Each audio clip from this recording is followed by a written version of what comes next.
4:00 a.m., March 28th, 1979. Picture a quiet Pennsylvania town, pre-dawn stillness. Most people sound asleep, maybe dreaming of their morning coffee, but nearby a nuclear power plant hums along, almost unnoticed. Then suddenly alarms erupt, shattering the peace. This wasn't a drill. This was the beginning of what we now know as the 3 Mile Island accident. Welcome to the deep dive. In this deep dive, we're going beyond the headlines and the Hollywood, dramatizations to understand what really happened at 3 Mile Island. You've shared some great research with us, and we're excited to unearth the most fascinating nuggets together. And we've got the perfect guide for this journey. Joining us is a historian who literally wrote the book on 3 Mile Island and worked for the Nuclear Regulatory Commission. So they've got the inside scoop, to say the least. So what's our mission today? We're going to unravel the chain of events that led to this crisis, separate fact from fiction, and explore how 3 Mile Island, while terrifying, might have actually made nuclear power safer in the long run. Kind of a, did it make things worse or better sort of situation. Are you ready to dive in? Let's do it. Okay. Let's start by setting the stage. It's 1979, the oil crisis is in full swing, and nuclear power is booming. About 30 plants are operational across the U.S., and tons more are under construction. It seemed like the future of energy, at least to some. That's right. But even before 3 Mile Island, nuclear power was a hotbed of controversy. Concerns about safety, radioactive waste disposal, and even the potential for terrorism were already swirling. So the accident didn't happen in a vacuum. It landed right in the middle of this already heated debate. That context is so important, it really adds another layer to the story. Yeah. And it's fascinating how the basic concept of nuclear energy is so simple. Boiling water to make steam, just like we've been doing for centuries. But instead of burning coal or gas, you're using these uranium rods to heat the water. Exactly. But as 3 Mile Island would show, even seemingly simple systems can have incredibly complex failures. Okay, so let's get to the incident itself. Walk us through those early morning hours. How did it all begin? Well, the initial trigger was actually pretty mundane. A routine malfunction. Some valve shut down, water flow to the reactor was interrupted, and the reactor automatically triptiforted, which means it shut down as designed.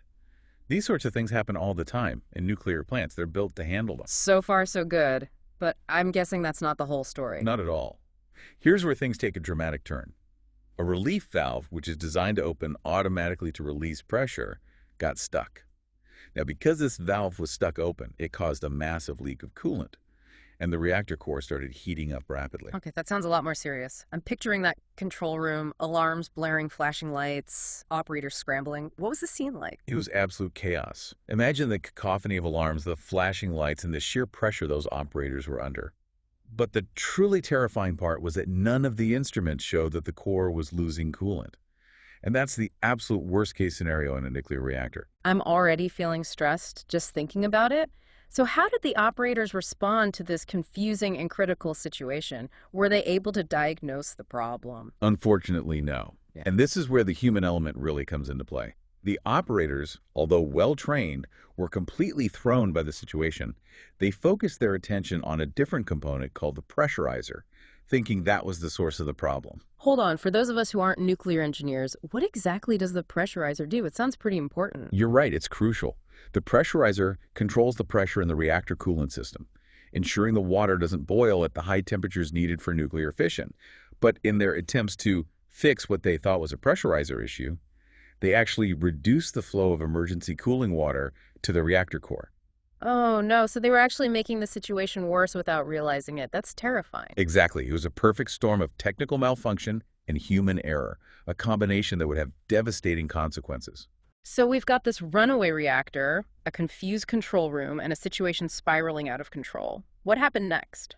Did they manage to regain control, or did things continue to escalate? Well, as this crisis was unfolding in the movie, the China syndrome had just hit theaters, and it depicted a terrifying nuclear meltdown.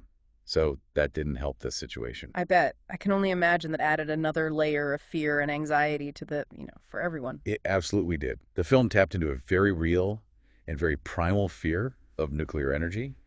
And then the term partial meltdown certainly didn't help matters. Yeah, that sounds pretty ominous. Can you break down what a partial meltdown actually entails? Sure. Essentially, it means that a portion of the reactor's fuel rods have melted. Imagine an ice cream cone on a hot day. The top part starts to melt and drip down. That's similar to what happened inside the reactor core at 3 Mile Island, though on a much larger and more dangerous scale. At the time, no one knew the extent of the damage. It actually took years of investigation to discover that roughly half of the core had melted. Wow. So you've got this massive molten blob of highly radioactive material just sitting there inside the reactor. And no one knows how bad it is or what to do about it. That must have been terrifying for everyone in the surrounding community. It was a terrifying situation. You have this 5-day crisis unfolding, fear spreading like wildfire, and a whole lot of uncertainty. And to make matters worse, the utility company initially downplayed the severity of the situation, which only fueled the public's distrust. Right. So you've got this incredibly complex and evolving situation, a frightened public and a media frenzy. Talk about a communication nightmare. What was the approach to communicating with the public and how did they navigate that challenge? It was an incredibly delicate balancing act. Governor Thornberry had to weigh public safety against the potential chaos and disruption of a mass evacuation. Evacuations come with their own risks, accidents, panic, logistical nightmares. He was deeply concerned about those factors. That makes sense. He didn't want to overreact and cause more harm than good. Exactly. And here's where it gets really interesting. Governor Thornburg was actually quite skeptical of the initial recommendations he received about evacuating. He pushed back, demanding more data and analysis before making a decision. He even challenged the chairman of the Nuclear Regulatory Commission directly and brought President Carter into the loop. And wasn't President Carter a nuclear engineer himself? He was. He had experience working on nuclear submarines during his time in the Navy. So you had this incredibly unique situation where a president with firsthand knowledge of nuclear technology was grappling with a nuclear crisis. Wow, talk about a coincidence. So, how did they ultimately handle the communication with the public? Was there a full-scale evacuation? In the end, they recommended that pregnant women and preschool-aged children within a 5-mile radius evacuate as a precaution. Thousands of people did choose to leave the area, but thankfully a full-scale evacuation was deemed unnecessary. So everyone's glued to their TVs watching this drama unfold, wondering if this is going to be another Chernobyl. Did the reactor actually explode like in the China syndrome? No, thankfully it didn't. And that's a crucial point. Despite everything that went wrong, the pressure vessel containing the reactor core held. It performed its function, preventing a full-scale Chernobyl-level disaster. The containment structure, that massive concrete dome, also worked as designed, containing the radiation release. That's a huge relief. But even without an explosion, this was still a major accident. What happened after those initial 5 days? What were the immediate consequences? Well, for one thing, the cleanup was a monumental task. It took 10 years and cost $1 billion. And remember, they didn't even know the full extent of the core damage until years later. So this wasn't just a quick fix. This was a long and expensive process with lingering uncertainty. Absolutely. And beyond the physical cleanup, there were also significant political and social consequences. The accident shattered public confidence in nuclear power, leading to widespread calls for increased safety regulations and even a moratorium on new plant construction. It sounds like 3 Mile Island was a wake-up call for the entire nuclear industry. Did it lead to any lasting changes in how nuclear power plants are designed and operated? It absolutely did. In fact, you could argue that 3 Mile Island, while a terrifying near miss, actually made the nuclear industry much safer in the long run. It forced a deep reassessment of safety protocols, operator training, and even the way control rooms are designed. So even though it was a terrible accident, it ultimately led to positive changes. Yes, and those changes continue to impact the industry today. The lessons learned from 3 Mile Island have had a ripple effect across the globe, influencing the design and operation of nuclear power plants worldwide. Okay, so we've covered a lot of ground here. We've explored what caused the accident, the human factors involved, the communication challenges, and even the long-term impact on the industry. But before we wrap up, I'm curious to hear your perspective on something. What surprised you most when you were researching this event? What was the one thing that really stood out to you? That's a great question. I think what surprised me most was the degree to which human error played a role in the accident.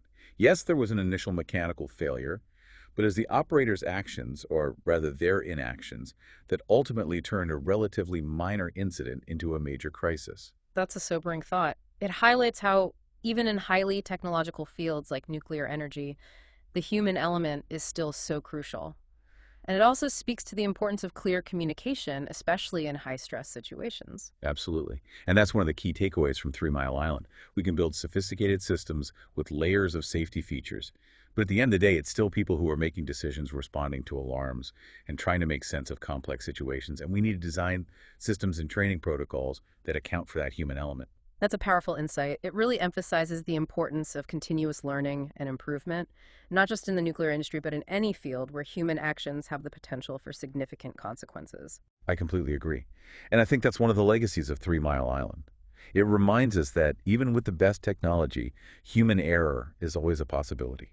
And we need to be constantly vigilant in identifying and mitigating those risks. So, even though it was a terrifying event, 3 Mile Island ultimately forced the nuclear industry and perhaps all of us to confront the reality of human fallibility and to strive for greater safety and resilience in everything we do. It's a powerful message. So, we've seen how 3 Mile Island exposed these vulnerabilities of nuclear power, but it also led to some pretty significant changes in the industry. Can you tell us more about those long term impacts? What specific reforms were implemented in the wake of the accident? Well, for starters, the Nuclear Regulatory Commission, the NRC, underwent a major overhaul. Its authority was strengthened, and its inspection and enforcement procedures were made much more rigorous. They really stepped up their game in terms of oversight. So, more checks and balances, making sure plants were adhering to, stricter safety standards. Exactly. There was also a much greater emphasis on operator training, with a focus on human factors, decision-making under stress, and how to respond effectively to complex emergencies. They realized that technical skills alone weren't enough. Operators needed to be prepared for the unexpected. Yeah, that makes a lot of sense. You can have all the safety features in the world, but if the people running the plant aren't adequately trained to handle a crisis, those features are useless. Precisely. And there were also significant changes to the design of control rooms. They were redesigned to be more ergonomic and intuitive, with better alarm systems and clearer displays of critical information. The goal was to reduce the cognitive load on operators and make it easier for them to understand what was happening during an emergency. So, kind of like decluttering the dashboard, making it easier to find the essential information quickly. That's a great analogy. And perhaps most importantly, there was a shift in the industry's overall safety culture. There was a new emphasis on transparency, accountability, and a willingness to learn from mistakes. It wasn't just about checking boxes anymore. It was about creating a culture where safety was everyone's top priority. That sounds like a pretty substantial shift. Do you think these changes have made a real difference? Is the nuclear industry demonstrably safer today than it was before 3 Mile Island? Yes, I believe it is. The accident served as a harsh but necessary lesson. It forced the industry to confront its weaknesses and to make fundamental changes to improve safety. And while no complex system can ever be completely risk-free, the changes implemented after 3 Mile Island have significantly reduced the likelihood of a similar accident happening again. That's encouraging to hear. But even with all these improvements, nuclear power remains a controversial topic. Some people argue that it's simply too risky, that the potential consequences of an accident are too catastrophic to justify its continued use. What's your perspective on that? Do you think nuclear power has a role to play in our energy future? That's a complex question with no easy answers. On the one hand, nuclear power is a carbon-free source of energy, which is crucial as we grapple with the challenge of climate change. And the technological advancements in recent years have made newer reactor designs even safer and more efficient. But on the other hand, the issue of nuclear waste disposal remains a major concern, and the risk of proliferation. The potential for nuclear materials to be used for weapons can't be ignored. So ultimately, I think the decision of whether or not to embrace nuclear power is a societal one. It involves weighing the risks and benefits, considering the alternatives, and engaging in a thoughtful and informed public debate. That's a really balanced perspective. It's not just about the technology itself, it's about the broader context, the societal implications, and ultimately our values and priorities as a society. So, as we wrap up this deep dive into 3 Mile Island, I think we've accomplished our mission. We've uncovered the chain of events that led to the accident, separated fact from fiction, and explored how it ultimately transformed the nuclear industry, for better or for worse. But perhaps more importantly, we've been reminded that even in our highly technological world, human actions and decisions have a profound impact, and that continuous learning and a commitment to safety are essential in any field that carries the potential for both great benefit and great risk. What are your final thoughts for our listeners? What's the one takeaway you'd like them to ponder as they continue exploring this complex and fascinating topic? I think the key takeaway is that technology is never a silver bullet. It's a tool. And like any tool, it can be used for good or for ill. The real challenge lies in ensuring that we use our technological prowess wisely, responsibly, and with a deep understanding of both its potential and its limitations. The story of 3 Mile Island is a powerful reminder of that. Well said. And on that note, I think we'll leave our listener with that thought provoking message. Thank you for joining us on this deep dive into 3 Mile Island. We hope you found it insightful, informative, and perhaps even a little bit inspiring. Until next time, keep exploring, keep questioning, and keep learning.